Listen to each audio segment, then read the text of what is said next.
Hoje é sexta-feira, dia 16 de abril, são quase 6 horas da tarde, um dia nublado aqui em Porto Alegre. Um dia muito feio em Porto Alegre. E daqui a pouco eu vou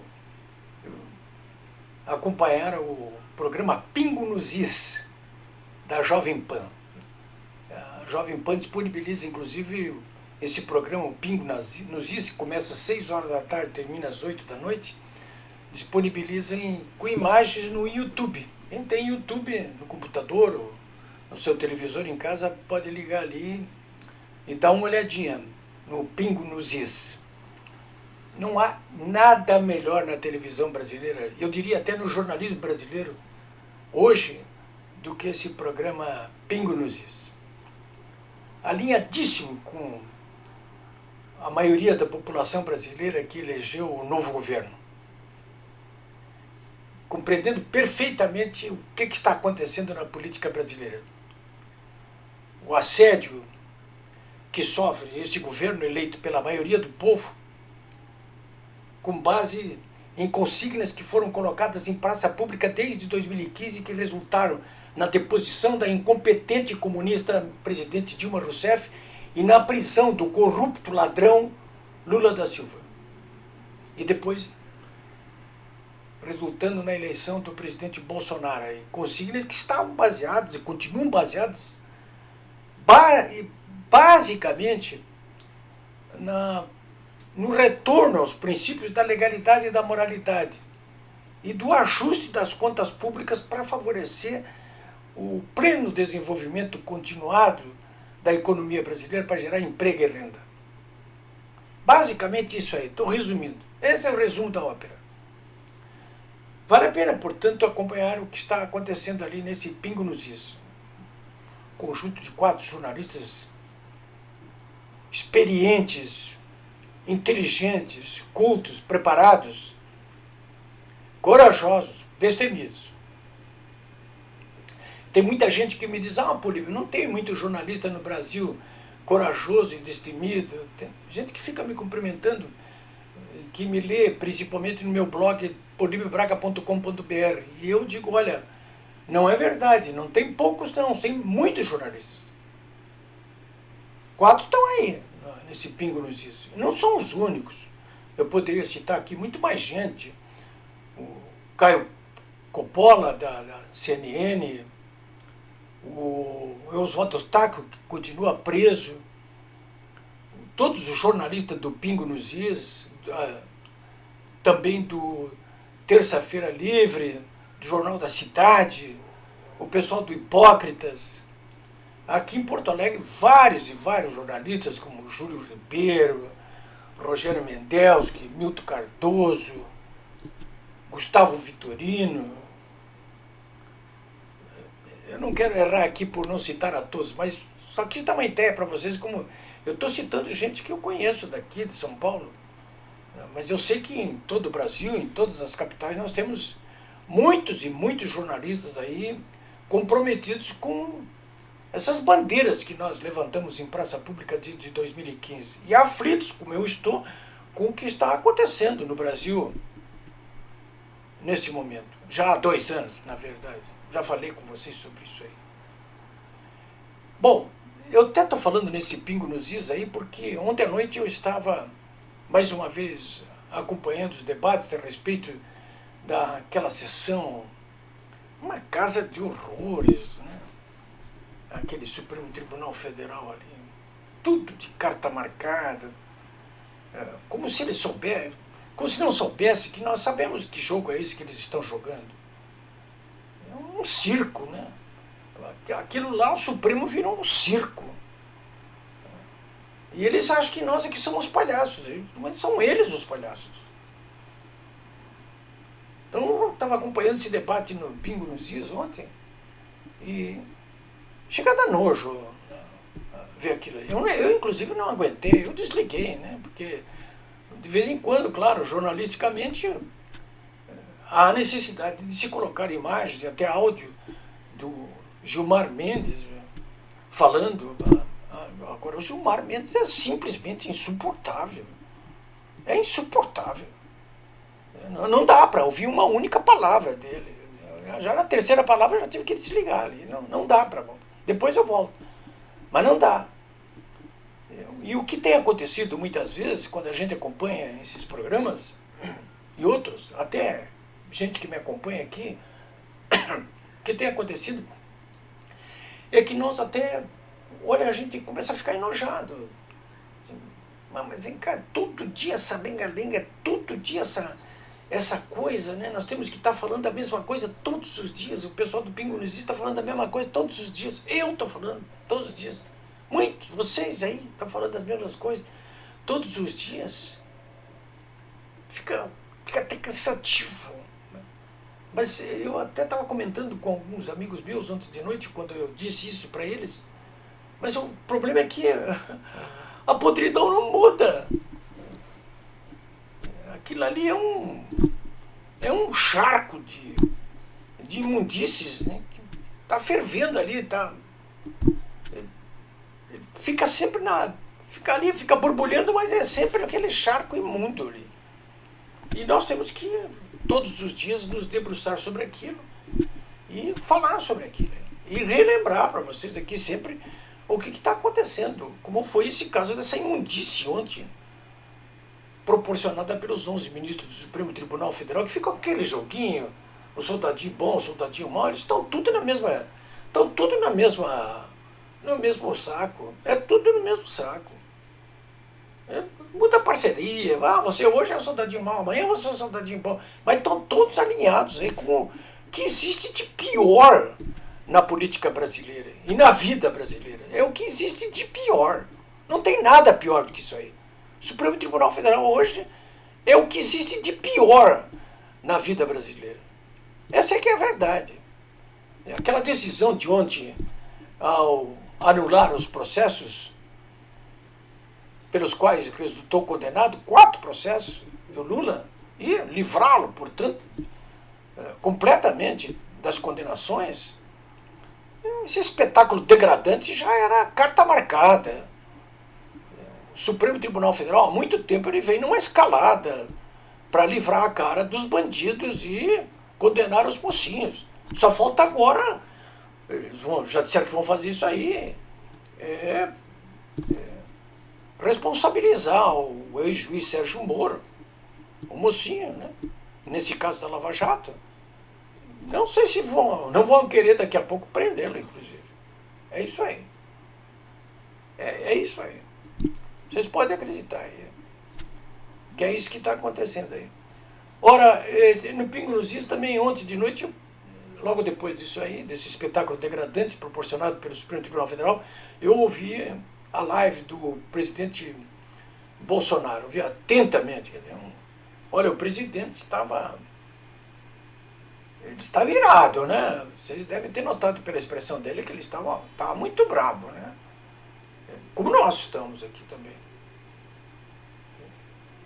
Ele também não pode concordar com isso que está acontecendo lá no Supremo Tribunal Federal, porque ele também tem sido vítima desses ministros aí, que a todo dia, toda hora, criam obstáculos para a plena execução das suas tarefas de governante.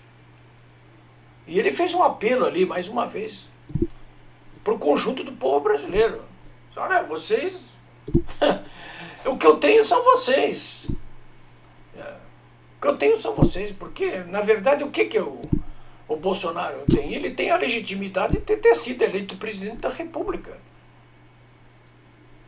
Em termos de apoio social e político, é isso que ele tem.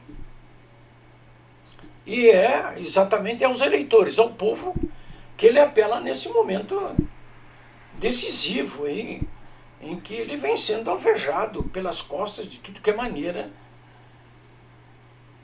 pelo que esse conjunto de forças horrorosas aí, das quais eu estou falando aqui, sobre as quais estou aqui falando sobre vocês aí.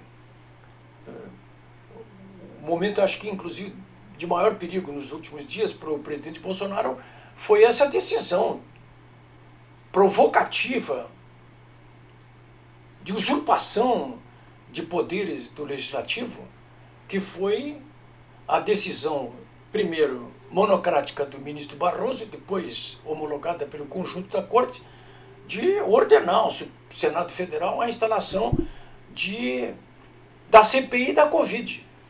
E o pedido que foi feito por aquele bosta, na expressão do Bolsonaro, o senador Randolph Rodrigues, da Rede, o pedido dele era de instalação de uma CPI exclusiva para investigar o governo Bolsonaro no que diz respeito à condução da pandemia. Esse foi o pedido dele.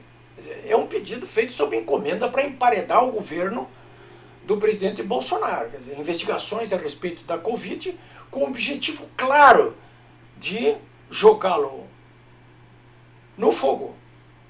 Foi esse o objetivo.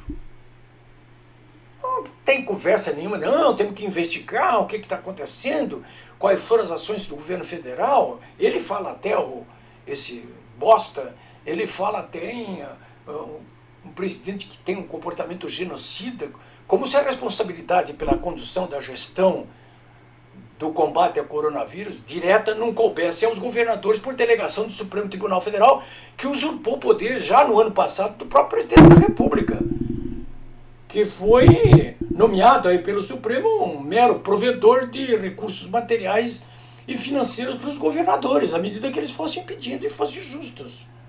Foi isso que o Supremo decidiu. Governadores, prefeitos é que vão fazer a execução. E é o que eles estão fazendo. Porque quem é que assina esses decretos toda hora, inclusive de lockdown? Por acaso é o Bolsonaro que é contra eles? Não, são os governadores. Quem é que pega o dinheiro que o Ministério da Economia manda para os estados e que nem sempre é bem aplicado, não é aplicado na integralidade no combate ao vírus chinês? São os governadores. Eles que fazem a execução. E os prefeitos. Mas a intenção não, o propósito da CPI da Covid, pedida por esse bosta e autorizado pelo Supremo Tribunal Federal, usurpando uma prerrogativa do Senado, que cabe ao Senado, ou à Câmara dos Deputados, enfim, cabe ao Legislativo decidir se instala ou não instala uma CPI, não cabe a um juiz, não cabe a um desembargador, nem cabe a um ministro do Supremo, do Superior Tribunal de Justiça, não cabe a eles, evidentemente, usurpar, invadir prerrogativas do Legislativo e querer legislar por eles. Mas foi o que fez o Supremo agora. E o Senado se submeteu a isso aí. Vocês devem ter notado que imediatamente o presidente Bolsonaro entendeu, como nós entendemos, porque ninguém é burro, que o objetivo deles era tentar emparedar o presidente e, inclusive, botá-lo para fora do governo, por crime de responsabilidade. Já está tudo apotadinho, era tudo apotadinho. O problema é que eles não combinaram com os russos essa jogada, né? E o presidente veio a público com aquela sua coragem de sempre e botou a boca no trombone, quer dizer, chamou o senador Randolph Rodrigues daquilo que ele é mesmo, um bosta, chamou o ministro Barroso, que autorizou a CPI de um... Olha, eu vou botar aqui a moral entre aspas, mas foi por aí aliás, o Bolsonaro não é o primeiro que faz esse tipo de adjetivação para cima do Barroso. E exigiu que, evidentemente, caso fosse instalada a CPI da Covid, que ela não se debruçasse apenas sobre as ações do governo federal, mas também dos governadores e dos prefeitos. E, aí realmente o circo pegou fogo, né? Porque o Barroso e o Supremo e a oposição aí que estava toda oriçada, não esperava por isso. E não esperava principalmente que realmente, recuando, o presidente do Senado ele acabasse formatando uma CPI não apenas para investigar as ações do governo federal, mas também dos governadores e dos prefeitos. E eu até digo para vocês, essa CPI não teria como evitar, ou não vai ter como evitar, também investigar o papel jogado pelos laboratórios nisso tudo aí. Não vai ter como deixar de investigar também o papel dos hospitais nisso aí. Das redes de distribuição de fármacos nisso aí. Essa cadeia, que eu chamo de cadeia industrial, comercial e de serviços, da área da saúde, ela agora está toda sob o chute isso aí também. Eles estão percebendo isso aí. Eles já perceberam isso aí. Foi com esse formato agora que saiu essa CPI do Covid. Eu tenho duas leituras a respeito disso. Ou esse negócio não vai sair, ou se sair vai ter muita gente aí que vai ter que se explicar, né? Como principalmente os governadores. O governador aqui do Rio Grande do Sul mesmo, o Eduardo Leite, já disse, não, eu não devo nada, não tenho nada que ver. Não, não tem? Bom, ele vai ter que se explicar aí por que recebeu valores bilionários do governo Bolsonaro para equilibrar a queda na arrecadação e não botou esse dinheiro todo na saúde, mas botou para pagar a folha de pessoal. Vai ter que explicar por que não fez isso aí. Hoje mesmo ele estava aí implorando que o governo Bolsonaro mandasse medicamentos aí para as UTIs aqui do Rio Grande do Sul. Por que não pegou uma parte daquele dinheiro e comprou isso aí? Agora fica mendigando, quer dizer, ele passa o dia todo ofendendo o presidente da República e agora fica mendigando aí ajuda. Mais ajuda, porque o que já recebeu é mais do que suficiente. Bom, senhores, eu acho que a semana começou com um limão e acabou com uma limonada aí pro Bolsonaro. Eu não tenho a menor dúvida disso aí, de que é isso que está acontecendo. Aliás, essa manhã, desde ontem, eu tenho recebido aqui informações através do meu Telegram e do meu WhatsApp aqui, eu vou dizer para vocês aqui qual é, 999-45-9810. 999-45-9810. Pode me mandar informações, vídeos, fotografias, eu publico tudo no meu blog, que é www.polibiobraga.com.br, polibiobraga.com.br. Publico tudo ali. Mas enfim, eu já tenho recebido desde ontem e hoje informações de que aqui em Porto Alegre eu verifiquei isso e é verdade isso que eu vou dizer para vocês, porque eu mesmo conferi, de que depois que ficou resolvido aí que governadores e prefeitos também serão investigados, e talvez até hospitais, laboratórios, está acontecendo uma coisa curiosa, e as taxas de ocupação de UTIs em todo o sistema hospitalar, de quase todos os estados, está despencando. E muito. E o número de internados em leitos hospitalares comuns por Covid também está despencando.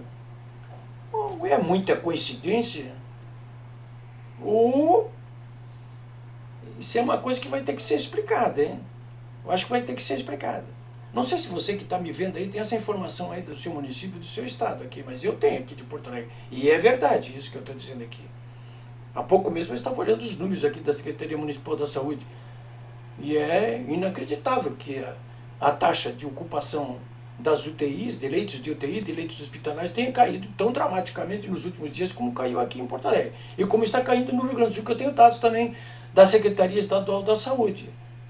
Isso é muito conveniente que isso esteja acontecendo aí, né?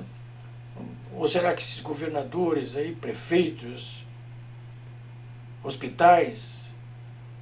Aliás, os hospitais brasileiros contrataram um lobista aqui, que é o ex-governador do Rio Grande do Sul, Antônio Brito, que foi lobista já dos grandes laboratórios internacionais. Será que já estavam de olho aí nessa CPI da Covid? Enfim, senhores, eu vou concluindo aqui esse papo de hoje para vocês, com vocês, dizendo o seguinte: não nos dispersemos. Não nos dispersemos. Vamos continuar otimistas. Eu já disse aqui para vocês várias vezes e repito, isso aqui é uma guerra. Desde que o presidente assumiu o poder, é uma guerra. Movida por quem contra nós? Por aquilo que eu chamo de eixo do mal, que é aquele bando de políticos corruptos, de empreiteiros corruptos, de empresários que viviam mamando na teta do governo, da mídia que se cevava nas verbas publicitárias do governo. Os corruptos todos, essa gente toda aí. É o eixo do mal. Mas quem? mas agora recentemente se incorporando numa aliança diabólica com eles aí os governadores e prefeitos. Não, eu não diria que não é gente do eixo do mal, mas estão aliados a eles agora. Candidatos como Eduardo Leite daqui, o Dória, João Moedo, outros aí que, enfim, estão de olho já nas eleições do ano que vem aí. Muitos empresários e bancões aí de São Paulo, a mídia de novo, e em terceiro lugar aí os comunistas, né? PT, PCdoB, PSOL, que estão nisso aí, dizem eles que é por ideologia, quando na verdade é por dinheiro também. Mas enfim, é uma guerra, né? E nós estamos aí, a cada dia que passa, vivendo uma batalha. O próprio Bolsonaro já deve ter botado na cabeça de que a política, como dizia um dos maiores ideólogos da guerra, dos princípios que norteiam as guerras, né? Ele tem um livro chamado Da Guerra, um calhamaço de mais de 500 páginas, é o alemão von Clausewitz. Ele costumava dizer que a política é a guerra armada por outros meios. Política é a guerra por outros meios, dizia o von Clausewitz. Olha, não deve tirar isso da cabeça. A política é a guerra por outros meios. E vocês sabem que a guerra com armas e a guerra política, elas, para que ocorram de modo bem sucedido, precisam de estratégia e de tática.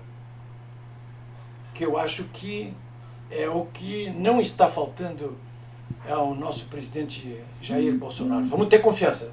Vamos apoiá-lo. Todos os momentos. Use as redes sociais, use o telefone, saiam às ruas quando forem convocados, porque o que o presidente mais precisa nesse momento, o governo dele, é apoio popular. Nós não podemos falhar.